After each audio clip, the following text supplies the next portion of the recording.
तो हेलो, एक बार फिर स्वागत है आपका यूनिक एस अकेडमी बाई गुलफामिली राजी में। आज साइंस का सेशन है और साइंस के सेशन में आज बात तरह तरह की बीमारियों की। तो शुरू करते हैं यहाँ से।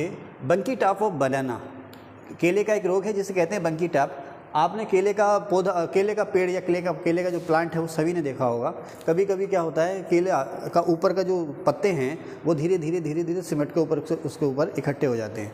जैसे गुलाब का फूल होता है ना, उसी तरह से केले के पत्ते ऊपर उसके ऊपर सिकुड़ करके इकट्ठे हो जाते हैं। वजह क्या होती है, केले के पत्तों में धीरे धीरे उसके अंदर जो क्लोरोफिल होता है वो ख़त्म होने लगता है और धीरे धीरे पत्ते जो हैं सिकुड़ करके उसके ऊपर गुलाब की तरह से गुच्छा बना लेते हैं। ये रोग जो है वायरस से होता है और पत्तियों का रोग है। कपास का ब्लैक आर्म, ये सवाल खूब आता है, कपास का ब्लैक आर्म क्या होता है।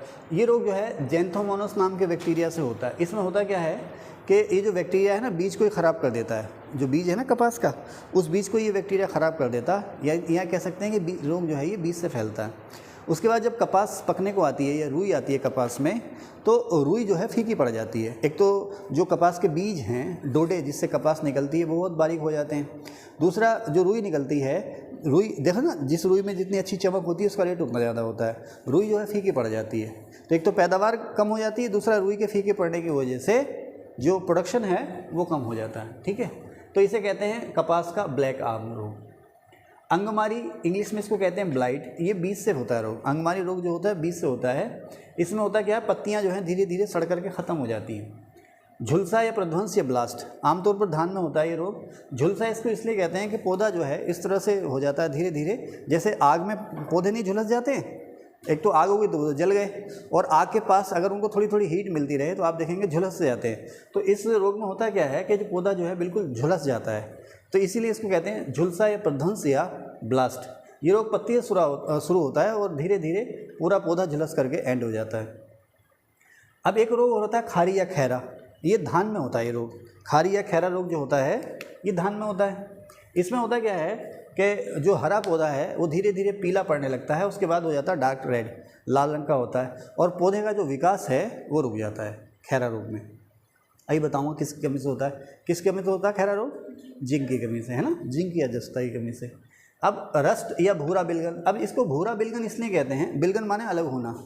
पत्तियों पर जब ये रोग शुरू होता है ना, तो पत्तियां धीरे धीरे भूरी हो जाती हैं, भूरे से रंग की जंग लग जाती है, उसके बाद पत्तियां टूट करके गिर जाती हैं। इसीलिए इसको भूरा बिलगन या रस्ट रोग भी कहते हैं। पत्तियों पर जंग लग जाती है और पौधे जो है वो बोने रह जाते हैं इसमें। मोजेक रोग, मोजेक रोग में होता क्या है, पत्ती पर काले पीले धब्बे बन जाते हैं। पत्तियां जो हैं चितकबरी जैसी हो जाती हैं। चितकबरा समझते हो ना, पत्तियां चितकबरी हो जाती हैं, पत्ती पर काले धब्बे या चितकबरापन आ जाता है। और ये जो होता है, पत्तियों की जो नोक होती है ना, वहाँ से शुरू होकर के धीरे धीरे पूरा जो पौधा होता है तने तक, पूरा पौधा जो है वो चितकबरा हो जाता है। वजह क्या है, इसमें क्लोरोफिल एंड हो जाता है। इस रोग का नाम है मोजेक। अच्छा, मोजेक रोग जो है वो तंबाकू में भी होता है और किसमें, आलू में भी होता है। ठीक है, वायरस की वजह से होता है। पत्तियां धीरे धीरे एंड हो जाती हैं, क्लोरोफिल एंड हो जाता है। अब इसमें होता क्या है, कली और फूल का विकास नहीं हो पाता। पहले कली, फिर फूल, फिर उसके अंदर बीज आते हैं, तो कली और फूल का विकास हो नहीं पाता है। आपने देखा होगा आलू में आँखें, आलू में आँखें समझते हो, है ना, काले काले से गड्ढे छेद जैसे, उन्हें आलू की आँखें कहते हैं। तो इसी रोग में वो आलू की आँखें जैसी बन जाती हैं। ठीक है। प्लांट रोग यानी कि वनस्पतियों के रोग, प्लांट रोग यानी कि वनस्पतियों के रोग। तो वनस्पतियों के जो रोग हैं, ऐसे रोग जो बैक्टीरिया से होते हैं।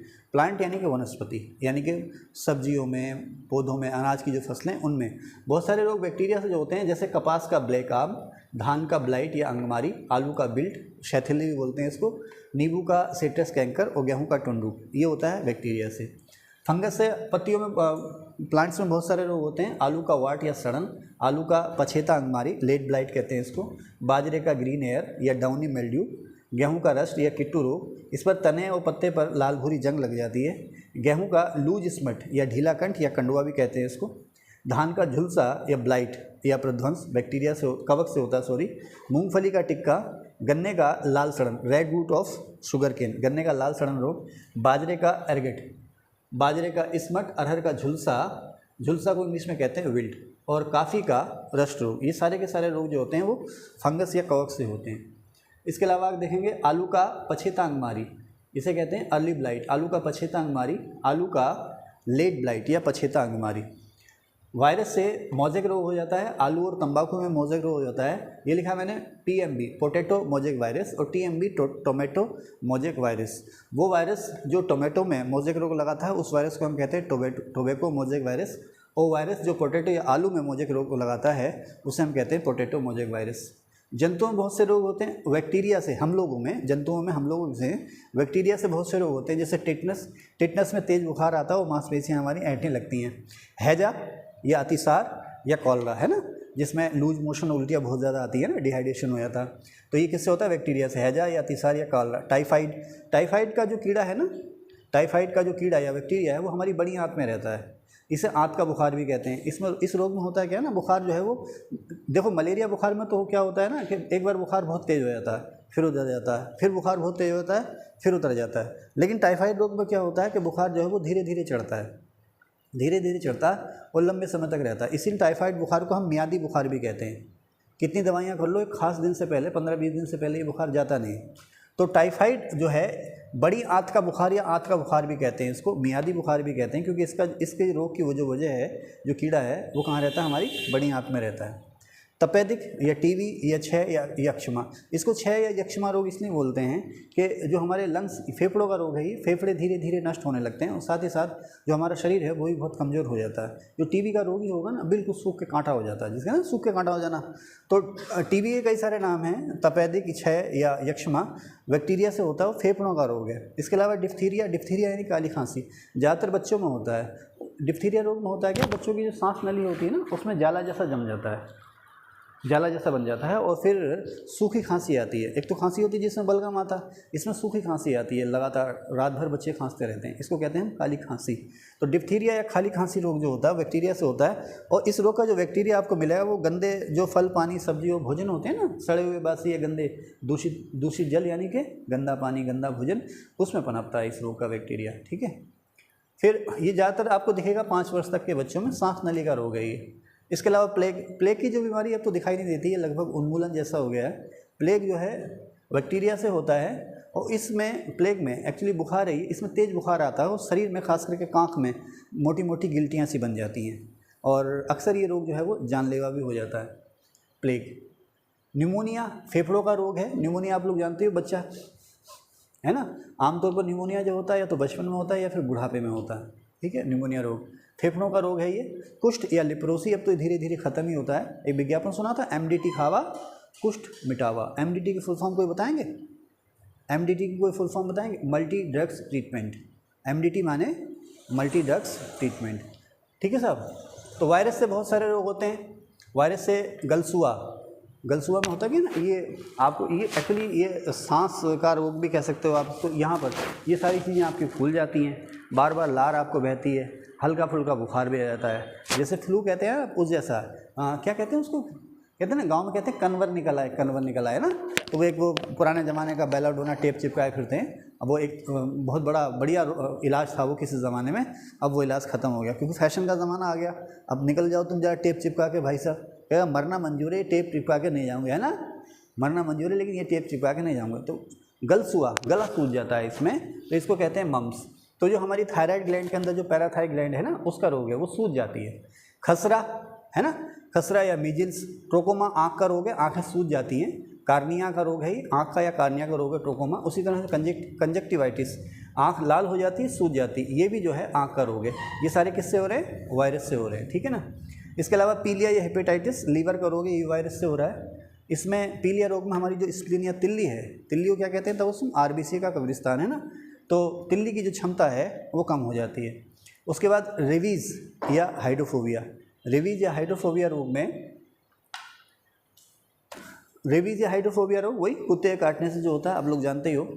फिर लीसा वायरस टाइप 1, लीसा वायरस टाइप 1 जो एक वायरस है, किसकी वजह है ये? रेबीज रोग की। यानी कुत्ते की लार में कौन सा वायरस होता है? लीसा वायरस टाइप 1। ठीक है ना। अब रेबीज रोग में होता क्या है, आपको पता है कि इंसान जो है फिर दूसरों को पहचानना बंद कर देता, मुंह से लार आती, कुत्ते की तरह भौंकने लगता है और पानी से वो डरता है। इसका मतलब क्या है कि जो उसका सेंट्रल नर्वस सिस्टम है, तंत्रिका तंत्र है, वो गड़बड़ा जाता है और इस रोग में लगभग मौत निश्चित है। तो अव्वल तो कुत्ते बिल्लियों से दूर रहा जाए, दूसरा फिर ये देखा जाए कि अगर उन पर बहुत लाड़ प्यार आ रहा है तो आपके शरीर में कोई जख्म तो नहीं है, है ना। और तीसरे, अगर आपको कुत्ता बिल्ली को जरा सा भी काट ले तो आपको इंजेक्शन ज़रूर लगवा लेना चाहिए, क्योंकि रेबीज़ रोग एक बार अगर कुत्ते ने काट लिया तो ज़रूरी नहीं है कल को ही हो जाएगा, ये 10-10, 20-20 साल बाद भी हो जाता है, ठीक है। क्योंकि वायरस आपकी बॉडी में चला गया, अब आपका इम्यून सिस्टम कमज़ोर था, उसने उस वायरस को रोके रखा, लेकिन जैसे ही आप थोड़े से वीक हुए वायरस आप पे हावी हो गया, रेबीज़ हो गया आपको, ठीक है। मेनिंजाइटिस ये बुढ़ापे का रोग है। इसमें होता है क्या ना, ये है आपकी स्पाइनल कॉर्ड और पीछे है दिमाग। तो स्पाइनल कॉर्ड और मस्तिष्क के पीछे एक झिल्ली सी जमा हो जाती है, या ये कह सकते हो कि स्पाइनल कॉर्ड और मस्तिष्क के ऊपर, रीढ़ की हड्डी के ऊपर सूजन आ जाती है। तो इस रोग में होता क्या है कि धीरे धीरे इंसान अपनी याददाश्त खोने लगता है, लोगों को पहचानना ही बंद कर देता है, फिर उसके हाथ पैर कांपने लगते हैं, बोलने चालने में भी उसको परेशानी होती है। तो मेनिंजाइटिस रोग है, बुढ़ापे का रोग है। जो आदमी एक्टिव रहता है, खुश रहता है, जो आदमी एक्टिव रहता है, खुश रहता है, उसको ये रोग नहीं हो सकता, ठीक है ना। ये निष्क्रियता की वजह से पैदा होने वाला रोग है, टेंशन तनाव की वजह से पैदा होने वाला रोग है मेनिंजाइटिस, ठीक है, ओके। तो मुझे तो नहीं लगता कि मुझे मेनिंजाइटिस रोग हुआ, क्योंकि मैं अपने घुटने चाहता हूँ मेरे सलामत रहें और मैं आखिरी सांस तक आप लोगों को डांटता रहूँ, ठीक है, ओके, जलील करता रहूँ, ठीक है, ओके। आगे चलें। तो बुढ़ापे का रोग है ये, मस्तिष्क व स्पाइनल कॉर्ड के ऊपर की झिल्ली है वो सूज जाती है। हर्पीज रोग मुझे हो चुका है, ये हर्पीज रोग मुझे हो चुका है, और करीब 30-32 साल की उम्र में अच्छा खासा जान जाते जाते बती थी। चेचक जैसा रोग है ये रोग जो है ना, चेचक जैसा, और मैं इसका प्रत्यक्ष गवाह हूँ कि देखो इम्यून सिस्टम की गड़बड़ी होने से क्या होता है। मेरे IAS के अटैम्प्ट खत्म हो गए थे तो मैं शायद डिप्रेशन में चला गया था। IAS के अटैम्प्ट जब मेरे खत्म हुए तो मैं डिप्रेशन में चला गया, और भी कोई सारी दिक्कतें थी। तो रोजे नहीं रखे थे खैर वो वाले रोजे समझ रहे ना, वो वाले रमज़ान वाले रोजे नहीं, कोई और रोजे, कोड वर्ड है हमारा। तो उसमें क्या हुआ था कि अब घर वालों को पता नहीं कि इसके अंदर क्या चल रहा है, लेकिन धीरे धीरे खाना पीना मेरा कम हो गया था, मतलब कोई चीज़ अच्छी नहीं लग रही थी, खाना पीना मनोरंजन सब बंद हो गया था। धीरे धीरे ये सिलसिला करीब 3-4 महीने तक चला, मुझे भी नहीं पता था ऐसा हो जाएगा। उसके बाद एक दिन क्या हुआ कि मैं सुबह बैठा हूँ, मुझे हल्की सी ठंड लगी, बुखार जैसा आ रहा, हल्की ठंड लगी और बुखार जैसा आ रहा। और मैं नाम देता हूँ ना आपको, सरिता मैडम, तो मुझसे 4-5 साल उम्र में बड़ी हैं, तो उनको तजुर्बा था। तो मैं स्कूल में जो है कि धूप में बैठा हूँ, गर्मी के महीने में धूप में बैठा हूँ, मुझे ठंड लग रही है। तो उन्होंने भाई क्या हुआ, मैंने कहा मुझे बुखार आ रहा। वो मेरे पास आई तो उन्होंने मैं देखा यहाँ पर दाने थे मेरे, यहाँ पर दाने थे जिनमें पानी भरा हुआ था, पस भरा हुआ था। तो वो समझ गई मामला क्या है, जल्दी घर जा। तो अब इतनी अवेयरनेस नहीं थी, धूप में ही चल पड़े डॉक्टर के पास। तो सुबह गए थे और शाम तक पूरा शरीर जो है था फफोलों से भर गया। किससे भर गया? फफोलों से भर गया। तो ये किसका रोग है? मस्तिष्क का रोग, सॉरी स्किन का रोग है। कौन सा? हर्पीज, चेचक जैसा रोग है। कौन सा? हर्पीज रोग, त्वचा रोग है, चेचक जैसा। एड्स के बारे में बहुत कुछ बता चुके हैं आपको। एड्स, डेंगू, कोविड, फ्लू या इन्फ्लुएंजा, खांसी जुकाम जो है, ये सारे के सारे किससे हो रहे हैं? वायरस से हो रहे हैं, ठीक है ना। छोटी माता, चिकन पॉक्स, है ना। अच्छा, बहुत से लोग क्या करते हैं, छोटी माता बड़ी माता हो गई, चेचक खसरा हो गई, दवाई नहीं लेंगे, माता नाराज़ हो जाएंगी। तो खैर चलो, धार्मिक मान्यताएं अपनी जगह है, लेकिन दवाई ले लेनी चाहिए, ठीक है साहब। फफूंद, तो इस रोग में होता क्या था कि गर्मियों के दिन थे, तो मेरी हालत ये थी कि कभी अचानक ठंड लगने लगती थी बहुत तेज़, और कभी अचानक बहुत तेज़ बुखार हो जाता था। तो मैं टेबल फैन लगा के सोता था एक साइड में, तो जब ठंडे लगने लगी तो टेबल फैन से दूसरी तरफ हो जाता था, और जब गर्मी लगने लगती थी टेबल फैन की तरफ। 2 महीने में तड़पा था, 2 महीना। लेकिन वो मेरी लाइफ का यू टर्न था, क्योंकि सारे दोस्त छोड़ के भाग गए, फिर मैंने दोस्तों को छोड़ दिया। चले मैं कहाँ है, फिर जब जैसे ही मैंने दोस्तों को छोड़ा, वैसे ही मैं कामयाबी की सीढ़ियाँ इंशाल्लाह चढ़ने लगा, है ना। आगे चले भाई। तो कुछ ना रखा, दोस्ती वोस्ती में बेकार की बात है सब। तो फफूंद या कवक से होने वाले रोग, फफूंद या कवक से होने वाले रोग आजकल कामयाब वो हैं जो प्रैक्टिकल हैं, जो दोस्तों का, संबंधों का इस्तेमाल करते हैं सीढ़ी की तरह। जो दोस्तों का, संबंधों का इस्तेमाल सीढ़ी की तरह करते हैं, वो कामयाब हैं, ठीक है ना। हाँ, ध्यान रखना।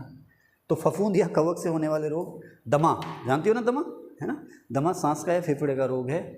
गंजापन, दाद खाज, खुजली का दुश्मन जालिम लोशन है। तो गंजापन, दाद, नाखूनों का गिरना, बहुत से लोग हैं ना, आप देखो अपने आप ही नाखून उनके छोटे होने लगते हैं, तो ये भी एक रोग है, फंगस या कवक से होता है। इसे कहते हैं हिंदी में नाखूनों का भंगुरपन या नाखून गिरना। एथलीट फुट, पाँव जो है सूज के बहुत भारी हो जाते हैं। उसी तरह से बुखार आता है, एक रोग है जिसमें आपको बुखार आएगा और आपके जो पैर हैं बहुत ज़्यादा सूज जाएंगे, सूज के बहुत ज़्यादा भारी हो जाएंगे, हाथी जैसे। तो इसको फील पाँव या हाथी पाँव रोग कहते हैं। इसके अलावा बहुत सारे प्रोटोजोआ या परजीवी हैं, उनसे होने वाले रोग। मलेरिया सबसे फेमस है। आपसे पूछेगा मलेरिया रोग किस प्रोटोजोआ से होता है? प्लाज्मोडियम। मलेरिया रोग जो है प्लाज्मोडियम नाम के प्रोटोजोआ से होता है। अब इसका जो संक्रमण होता है, ये मादा मच्छर की एक नस्ल है एनाफ्लीज, तो उसमें नर भी है मादा भी है। तो जो मादा एनाफ्लीज मच्छर है ना, मादा एनाफ्लीज जो मच्छर है उसकी लार में ये प्रोटोजोआ रहता है जिसका नाम प्लाज्मोडियम, या ये कह सकते हैं कि मादा एनाफ्लीज मच्छर जो है प्लाज्मोडियम की वाहक या कैरियर है, उसको ढोती है अपने साथ, समझ रहे ना। तो जैसे ही एनाफ्लीज मच्छर ने हमें काटा, हर मच्छर मलेरिया का मच्छर नहीं होता है, मादा एनाफ्लीज मच्छर हो उसने डंक मारा तो उसके डंक से जो प्रोटोजोआ है हमारी जो ब्लड में जाकर के मिल गया, तो हमें मलेरिया हो सकता है। तो इसका संक्रमण किससे होता है? मादा एनाफ्लीज मच्छर से, मच्छर की लार से। इस रोग में जो हमारी रेड ब्लड कार्पल्स हैं वो नष्ट हो जाती हैं या वो ख़त्म होने लगती हैं और ब्लड में कमी हो जाती है और तिल्ली का जो आकार है वो बढ़ने लगता है। ठीक है। जैंथोमोनास नाम का जो बैक्टीरिया है उससे कपास में जो ब्लैक आर्म रोग है वो होता है। अब एक बैक्टीरिया है बैसिलस थ्रैंगोनिसिस, उसको शॉर्ट में हम कहते हैं बीटी, बैसिलस थ्रैंगोनिसिस। तो ये जो बीटी नाम का बैक्टीरिया है, इसको हमने जब कपास के बीज में इंजेक्ट कर दिया है, लगा दिया, तो वो हो गई बीटी कपास। कौन सी कपास? बीटी कपास। अब बैसिलस थ्रैंगोनिसिस नाम के बैक्टीरिया को लगा करके जब हम कपास के बीज में लगा देते हैं और फिर उस कपास को जब हम उगाते हैं तो उससे जो ये कपास के लिए जानलेवा रोग है ना, कौन सा? ब्लैक आर्म, जो किसकी वजह से हो रहा है? जैंथोमोनास बैक्टीरिया की वजह से। वो नहीं होता, ये जैंथोमोनास बैक्टीरिया को मार देता है, उसके लिए जहर का काम करता है। आपने सुना भी होगा बीटी कपास, है ना, तो वही वाला है। टिटनेस रोग के लिए एटीएस का टीका लगता है बच्चों को बचपन में टीके लगते हैं ना बच्चे पैदा होने के बाद। तो टिटनेस के लिए एटीएस का, डिप्थीरिया या काली खांसी के लिए देखो डीपीटी, डिप्थीरिया, पर्टुसिस और टीबी। तो डीपीटी का टीका होता है, आपसे पूछा जाएगा कि भाई डीपीटी का जो टीका होता है बच्चों को किन किन रोगों से बचाता है, तो डिप्थीरिया, पर्टुसिस और टीबी से बचाता है। बीसीजी का जो टीका है, किसने खोजा था बीसीजी का टीका? कॉलमेट ने, सब कुछ रोनाल्ड रॉस ने खोज लिया होगा। तो बीसीजी का टीका खोजा था कॉलमेट ने, और ये चेचक के लिए है ना। रॉबर्ट कोच ने क्या खोजा था?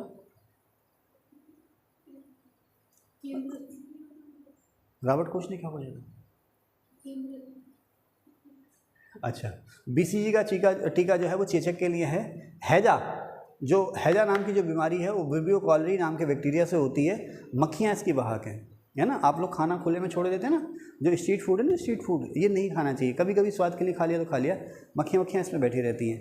तो जो हैजा रोग की वजह है जो बैक्टीरिया ना विब्रियो कॉलरी, वो उसको कौन ढोती हैं? मक्खी ढोती है। ठीक है। टाइफाइड गंदे पानी से होता है। टीबी का बैक्टीरिया रॉबर्ट कोच ने खोजा था। प्लेग का जो बैक्टीरिया है, प्लेग रोग मैंने अभी आपको बताया ना, प्लेग का जो बैक्टीरिया है वो चूहे के ऊपर पिस्सू होते हैं। जैसे कुत्ते के ऊपर आप पिस्सू देख लेते हैं ना, तो चूहे के ऊपर पिस्सू रहते हैं, तो उन पिस्सुओं में प्लेग रोग का बैक्टीरिया रहता है। तो अक्सर आता है सवाल कि प्लेग का वजह कौन है? प्लेग की वजह तो बैक्टीरिया है, तो चूहा आ जाए तो वो भी सही है। या आपसे प्लेग का कैरियर कौन है? तो चूहा कहे तो वो भी सही है। जब भी प्लेग का रोग होता है ना, तो लोग चूहे ढूंढ के मारते हैं। क्यों? क्योंकि इसके जो बैक्टीरिया होते हैं वो चूहे के ऊपर रहते हैं। ठीक है। पापर नाम के एक साइंटिस्ट हैं, उन्होंने पोलियो का वायरस खोजा। पापर ने पोलियो का वायरस खोजा, और एक और साइंटिस्ट है साल्क, इन्होंने पोलियो की वैक्सीन बनाई, लेकिन वो टीके से दी जाती थी। पोलियो की वो वैक्सीन बनाई, खोजी जो टीके से दी जाती थी। और दूसरे जो दो बूंद जिंदगी की आप लोगों ने सभी ने पी होगी पोलियो ड्रॉप, बचपन में पिए। सन 95 से शुरू हो गया था ये अभियान, शायद 94-95 से, तो आपने सभी ने पी होगी, है ना। गोद में बैठ के करिए। फिर टॉफ़ी मिलती थी ना, टॉफ़ी और पता नहीं क्या क्या बच्चों को इंसेंटिव मिलता था, है ना। हाँ, तो ये हो गया आपका। पॉपर ने पोलियो का वायरस खोजा, साल्क ने टीका खोजा, और अल्बर्ट साबिन ने जो हम मुंह से वैक्सीन लेते हैं पोलियो की वो खोजी। ठीक है, इसको आप लोग याद कर लेना। Thank you.